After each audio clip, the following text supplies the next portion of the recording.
Hey, welcome to another episode of What's Working in E-commerce. I'm Egan Heath, the owner of Aurion Digital. We're a digital marketing agency for direct-to-consumer e-commerce brands. Today, I'm speaking with Matt Edmundson, a longtime e-commerce guy and marketer and guru, and he hosts the e-commerce podcast. Is that right, Matt? Yeah, that's right. Yeah, actually, it is. And interestingly enough, before we started chatting, you called me a veteran, and you're the first person that's called me that when it comes to e-commerce, actually.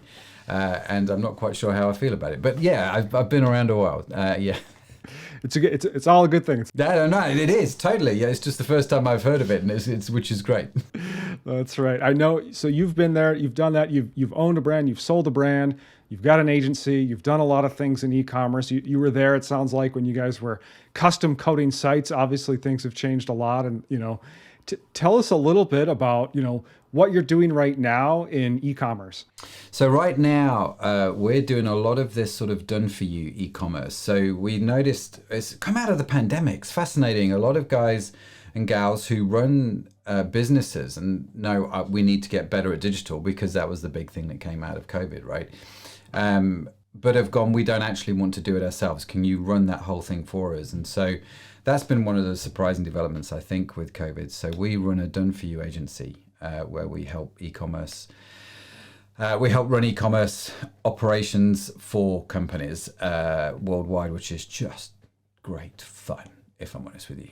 I don't know if I'm jumping to this too soon, but I have to ask you, what is toilet seat marketing? This is really funny. So toilet seat marketing is in fact, I will show you this because we're on video as well. I actually have a toilet seat in my office because we use this concept so much. I can tell you that's the first toilet seat we've ever had on the show, and I'm glad. And let's hope it's the last too, right? So no, this all stems from a story a friend of mine, Rich Rising, told me, and he told me this story, and it's always stuck with me about how he had a job before going to college where he would basically clean the toilet stalls of a hotel, and he would consistently win the award for customer feedback. The customers gave him the best feedback, and everyone was kind of curious. How do you do that? How do you consistently win the award? Why can't we get the award for the cleanest toilet stalls? And so they wanted to see how he cleaned the toilet stall. So picture a toilet stall in your head. He said, well, just show me how you do it. And the chap went in and he cleaned the walls, he cleaned the toilet, and off he went, and then just you can kind of picture it in your head, can't you? And he said, well, there's one thing that I do that's a little bit different to you. And that is this. He cleaned the walls, he cleaned the toilet basin like the other chap did. And then he simply turned around and he sat down on the toilet and he cleaned everything from that vantage point. And his whole concept was, from this point, you have the most important perspective. And that is the perspective of the user or the customer.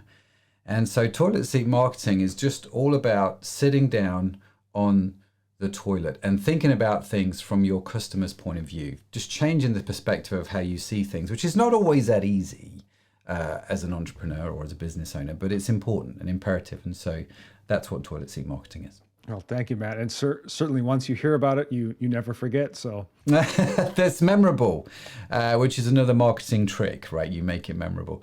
We did a seminar with some. I did this online seminar during COVID with some, let's just call them medical professionals, also known as doctors. And we were talking about marketing, and I sent them basically a bunch of toilet seats. So the doctors, when we were doing the seminar, had to sit on a toilet seat while we were doing the seminar, just to try and get them used to thinking of this concept. It was great. Can you give us an example of what does toilet seat marketing look like in practice? So the classic example for me was in my I had a beauty website, Jersey Beauty Company, which we sold last year. And one of the things that came out of that for me was we'd sit down and go, right, think about this from the customer's point of view.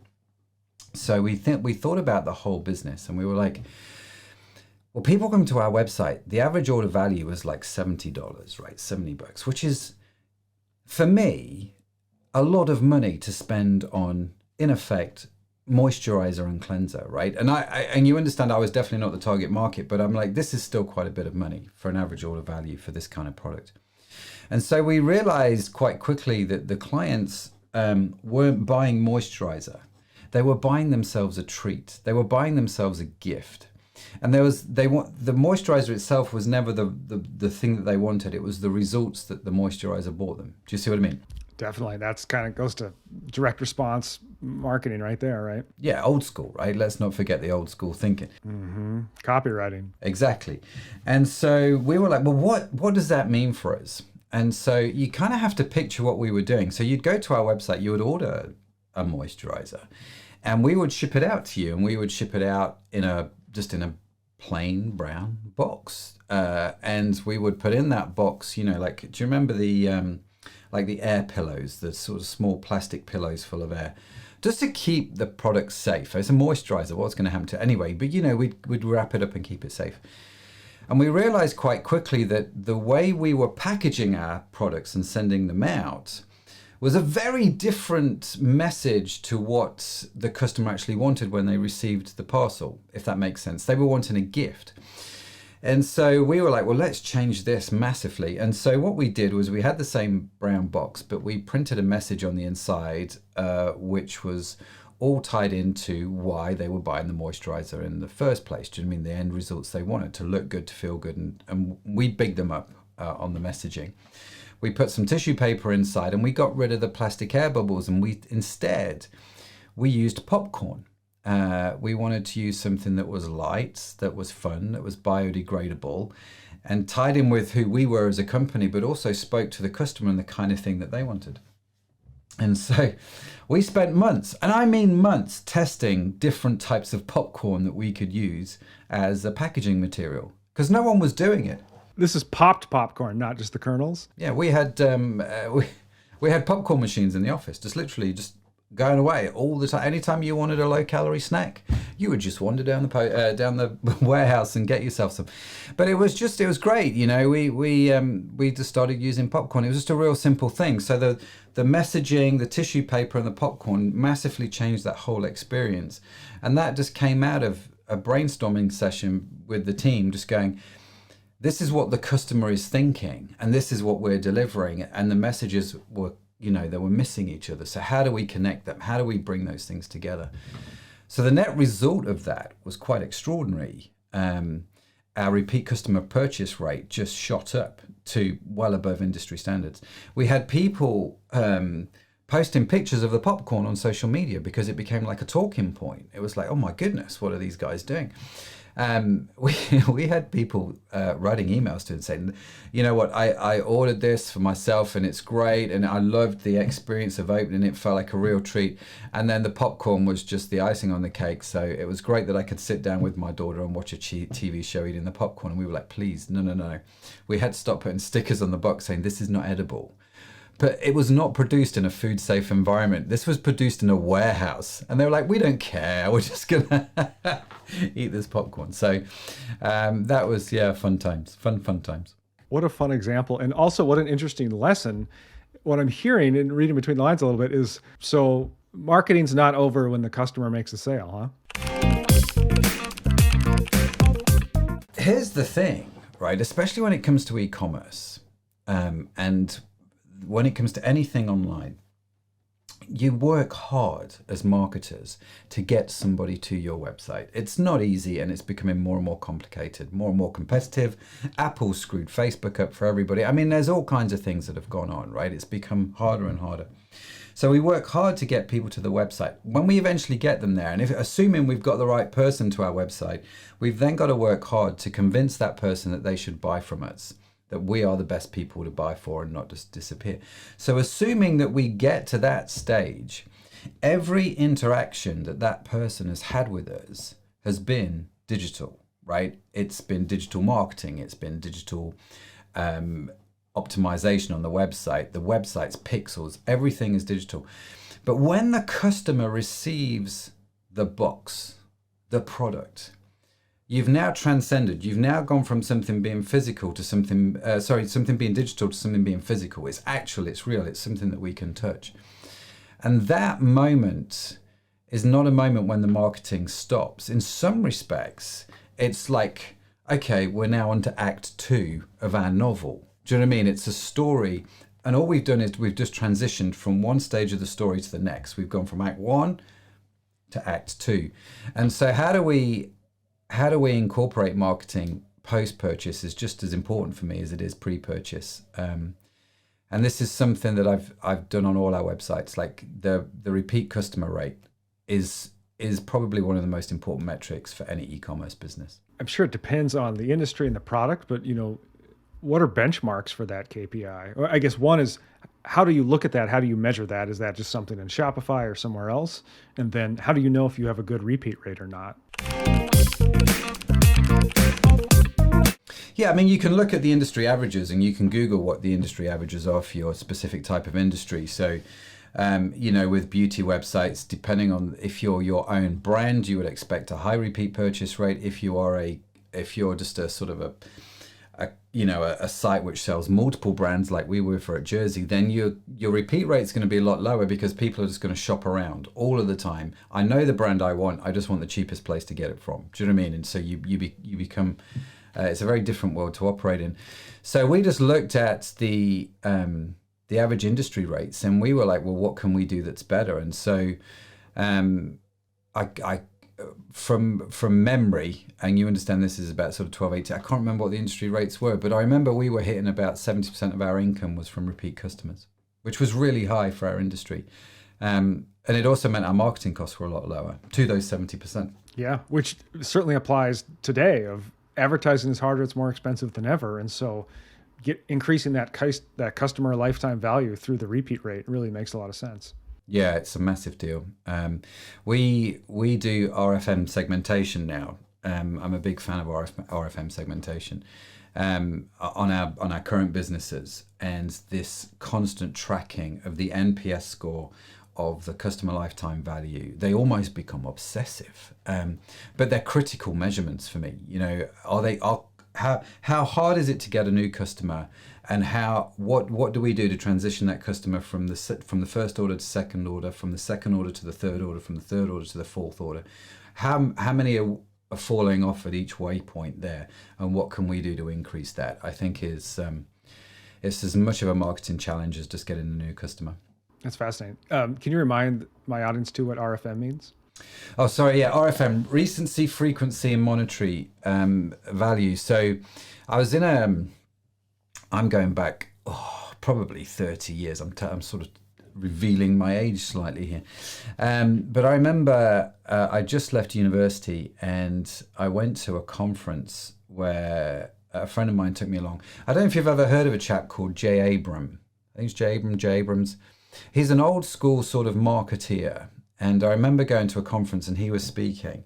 All I remember from that, and it's always stuck with me, he said there's 3 ways you grow your business. You either increase the amount of customers you've got, you increase the amount that they buy from you, so the average order value, or you can increase the the order frequency, i.e. if they were buying from you once a year, but you can increase that to twice a year, that's the other way. And so these were the 3 ways, in his opinion, that you could grow your sales. You increase your customers, you increase your average order value, and you increase the order frequency. And in effect, RFM segmentation measures those things. So the R is recency. So we give every customer that comes to our website a score from 1, I think on our current website it's between 1 and 3. Some sites it's maybe 1 and 5. It doesn't really matter too much, but you give them a score. Like if they're quite a recent customer, then they would have a score of 3. But if they've not ordered from us in last 2 months, they might have a score of 2. And if they've not ordered from us in the last 6 months, they may have a score of 1, right? So you score each customer on the RFM.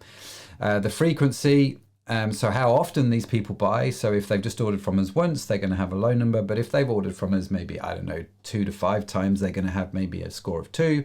If they've ordered from us 5 times or more, then they're going to have a score of 3. And then M, the monetary value, how much they buy, what's their average order value when they come? Is it low, is it medium or high? And again, you score each customer. And so if a customer has a score of 333, that they're the best customer in the world, and you have to treat them like royalty in some respects, and work hard to keep them there. And so, but then the other challenges are, well, how do I get everybody else into that group, and do you see what I mean? And so, that's RFM segmentation, and that's how we do it. Is that a huge piece of how you grew, your brand? And I'm also curious, is email the main lever there? Are there other channels? How do you increase that frequency? I think there's a number of I'd call them levers, but there are a number of levers that you can use. Email is the classic one, so you would use email sequencers, and you can use a lot of automation now to trigger things. So if a customer falls from frequency level 2 down to frequency level 1, for example, I can have that trigger an automated sequence to try and get them re-engaged, or to try and understand what the problem is and find out why they just why they're falling down the ladder. And so email is a classic one there. Text messaging, SMS, I think is just absolutely brilliant for that kind of thing. But I tell you, an instrument that is so incredible at this particular thing, but no one ever really uses, and that's the telephone. Just calling people and having a conversation and going, "Hi, how you doing? Can I ask you a few questions?" And they're like, "Oh wow, geez, yeah, sure, okay, no problem." And so the telephone, I think, is just incredibly powerful. But again, going back to what we started talking about with the toilet seat marketing, what you do once a customer has purchased from you matters insanely. So even simple things like switching out plastic bubbles for popcorn for an audience that is very sustainably minded, that's going to increase my frequency without any dramas whatsoever, So, and that there's no emails for that. That's just popcorn. So that's just good customer service. But that's kind of what I'm learning from you, is the packaging and the unboxing experience is part of your marketing. It's part of your customer lifetime value. Yeah, very much so. Very much so. What goes in that box, the handwritten notes, the messages, the thinking about your customer, even the choice of who you use for shipping, whether that's going to bless your customer or not. Do you know what I mean? There's all these things that you can think about in that whole experience sector that really, really does impact everything. Did you get into subscriptions as well in terms of auto ship or anything like that? Yeah, we have in the supplement business. We did in the beauty business, but I think we were a little bit early actually for the subscription business. People were a bit skeptical of it. And so, because we did it a few years ago, excuse me. But in the supplement business, which we now have, the subscribe and save concept is working so well. I mean, so well. It's incredible how many people are signing up. But there again, there's another story. It's an utter failure on my part when we launched it a few months ago. We launched this subscribe and save feature, and we thought, we know what we'll do. We'll do it in such a way that actually, if you subscribe, you get the best pricing, because we wanted to reward our loyal customers. So those that really on the RFM, we were like, how do we help the 333s or the 323s? Do you know what I mean? How do these best people? How do we help them? And so we came to the conclusion, actually, subscription is going to work really well because it's automated. We know they're kind of, that they're in for the long haul and so on and so forth. And so we thought, well, let's just do this. Let's do a 60-day subscription, because a 60-day subscriptions kind of felt right. And we went through the whole process and we did it all. When we launched it, it was popular, but there was a core of customers that contacted us and said, what are you doing? And we were like, utterly confused, because we thought everybody would be going, this is amazing, thank you so much for helping me out. But actually what I'd not thought about at all was how our process would affect those that saw shipping products as actually a contribution to environmental problems, right? So you've got people, we had a lot of customers who would order from us twice a year, but they would order big twice a year so that we would only ship once, as opposed to ordering every month and shipping often, because it was a conscious choice for them to reduce the amount of shipping that they do. And our subscription model at the time did not allow for them to do that. And so we got emails. We must have had 30, 40 emails like within a day of launching it. And so I just put my hands up. And we got thousands of customers. So you could say this is not a big deal. But I thought, you know what, if 30, 40 people have contacted us, that means 400 or 500 people haven't, right? It's a rule of 1 in 10. And so I just put my hands up. I wrote an email to everybody the next day saying, I am super sorry. I've messed up. This is on me. We didn't have this feature in the subscribe and save when it launched. It will be live tomorrow. And we moved heaven and earth to make sure that was introduced so that they could. So it was, our subscription model was less prescriptive. We didn't force them onto the 60-day thing all of a sudden. We said you can order in timeframes that suit you and quantities that suit you and still do well here. And since we've done that, the subscription thing has worked really well. But you know what? We got amazing feedback from all of those customers that complained, and they saw it as a mistake. They saw that we rectified it, and now I've just got to increase their lifetime value because of that, if that makes sense. So eventually it was a win-win, but I had to hold my hands up and say, you know what, guys, I'm sorry I messed up here. Yeah, what a fascinating learning, and something other people could apply. It sounds like if your customer base is environmentally conscious, maybe try batching the subscription. Yeah, totally. And again, this comes down to, to use my language, I didn't sit on the toilet seat when I did the subscription thing. I didn't think this through from their point of view that well. I thought I had done, but I really didn't. And all these opportunities are learning opportunities. And so I think, I was just talking to a chap called Austin Sims, who's big on environmental. He's got some very clever environmental tech that he's brought to market. Remarkable, really. Dayrise, I think the company's called. And we were talking about it with him. The environment, sustainability are big, massive issues at the moment, and people are starting to ask a lot of questions. And I think it's one of the big ways that the smaller brands compete with Amazon. It's still something that will distinguish you. In 5 years, it won't. It will be all commonplace. But at the moment, sustainability is a thing that can distinguish you. And I think if you can talk to your clients about it, and if they are becoming more and more conscious of it, and if you can talk in a language which helps them, that's just awesome. Absolutely. Can you tell us a story about the time you called a customer and maybe something you learned or something you gained by doing that? I can tell you a story about a time a customer called me. It's probably my favorite story from times past.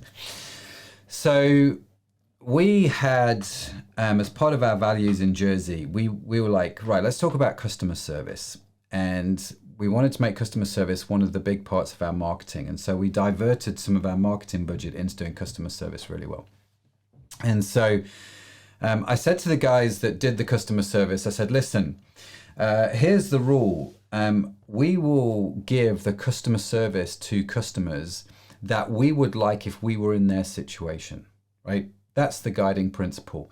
If it was us on the phone calling with that problem, what would we want to see that resolved, right? And as long as we can, in all good conscience, do that, then you don't need permission from anybody to authorize anything, unless it's over, I think there was a value of like $150 or something like that. But if it was under that amount, have at it. You had complete autonomy. And so we had a guy called Greg working for us at the time. And a chap called him on a Friday morning, livid. Where's my order? And Greg's like, whoa. Let me just check on the system. And so it turned out, when Greg did check on the system, that this gentleman had only ordered it the day before, on Thursday. And he didn't order it with next day shipping. He got the free shipping, which clearly said 3 to 5 days. And so you can, in that point, just go, listen, bud, this is what you did. It clearly states, therefore, call me back in a few days' time if it's still missing, right? But Greg was like, well, hang on a minute. That's probably, if he's calling, that's not the service that I would want if I was ringing up. And so he was like, can I ask, why is this such a problem? Because he explained what was going on. But Greg's like, why is this such a problem? And he said, I'm just gutted because I ordered that for my wife's birthday. It's my wife's birthday tomorrow. Now, I've been married a while. Greg is also married to a beautiful lady. And as husbands, we instantly empathize with the fact that he had not got his wife's birthday present on time and the problems that would ensue as a result. And so Greg was like, mate, I hear you. This is not a problem. I will resend the order out today. I will make sure that we send it by courier. It will get to you by 9 o'clock tomorrow morning. Now, in England, I don't know what it's like in the States, but in England, if you send something on a next day courier for a Saturday morning delivery before 9, that's the most expensive delivery in the world, right? Greg's like, it's not a bother. We'll send it out to you. Not only did Greg arrange for the parcel to be resent out using that, he had each of the products individually gift wrapped so that the husband didn't have to do it before he was going to make his wife breakfast in bed. These goods would arrive, he'd answer the door, and then he found them all gift wrapped. Also in the box, Greg put a box of chocolate and a card to his wife from everybody. I signed this card. He went around literally everybody and said, listen, I want you to sign this birthday card. I can't remember the lady's name, but I want you to sign this card for Pam or whatever. And so we all did that. Monday morning, I get the phone call, probably one of the best phone calls I've ever had running an e-commerce business, from this guy who called me up and he told me the story, because this is the first time I've heard of it. Greg doesn't tell me anything. No one tells me anything. This chap tells me. He's like, I just wanted to speak to the guy that owned the business. I want you to understand this story of Greg. As he is telling me the story, I'm writing down on a piece of paper what Greg has done. But I'm putting figures next to it because I know how much the couriers cost. I know I might not even get that second order sent back. They may just keep that. Plus he's ordered some chocolates. Do you know what I mean? I'm like, man, I'm out of pocket here by about 30, 40 pounds, right? I don't know, $50. On this one order, I'm down like $50. But I was smiling the whole time because Greg had understood his role here.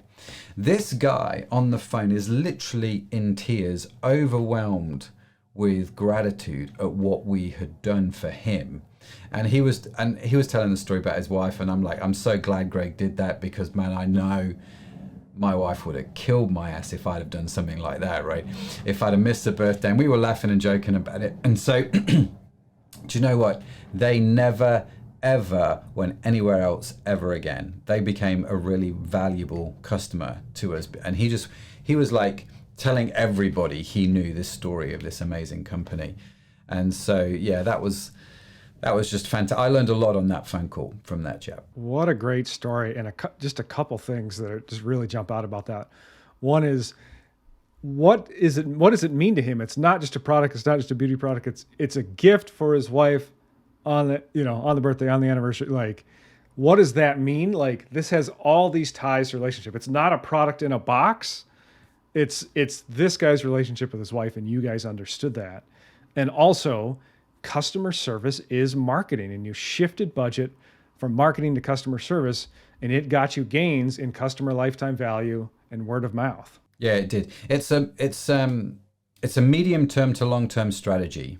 By improving customer service, you don't see gains today or tomorrow. You see the gains in the returns anywhere from 6 to 18 months, right? And we noticed in our business when we did this massive shift, it was about 12 months. But within 12 months, our repeat customer rate had resulted in a 20% increase in sales on our business. Matt, this has been fantastic. You've taught me so much about marketing is not just the ads you're running. Marketing is all sorts of touch points with the customer. So I really appreciate that. Where can people find you and learn more from you? Sure. I'd be happy to chat to anybody like yourself. We love just having these conversations. Just head over to mattedmundson.com and all my social media links there. Come and join. I'm quite active on Instagram. Come join me on Instagram and say hey, or LinkedIn. Or reach out to me through the website. It'd be great to hear from you. That's great. You've got the e-commerce podcast. You also have a group you're starting soon. Is that right? Yeah. So the e-commerce podcast, I absolutely love doing. We meet some fascinating people like your fantastic self.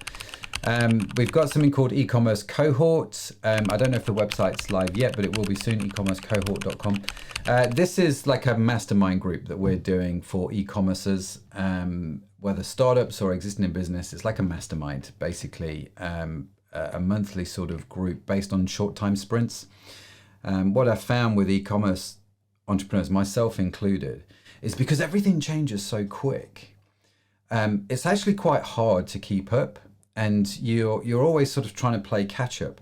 Or for me, what happened is I would get siloed into specific areas of where I worked. I was really good at this. We were really good at customer service, so we just focused on that, and we forgot about all these other golden toys over here that would really help us. And so what we do with Cohort is we get you out of that silo, and it's kind of like, no, we're going to think about this, we're going to think about this, we're going to think about that. And it really helps you think about your business as a whole. So yeah, if that sounds of interest, if you're in e-commerce, come check it out. It'd be great to see you in there. Fantastic. Matt, thank you for coming on and sharing what's working in e-commerce. Oh, it's been brilliant. Thanks for having me on. I really enjoyed it.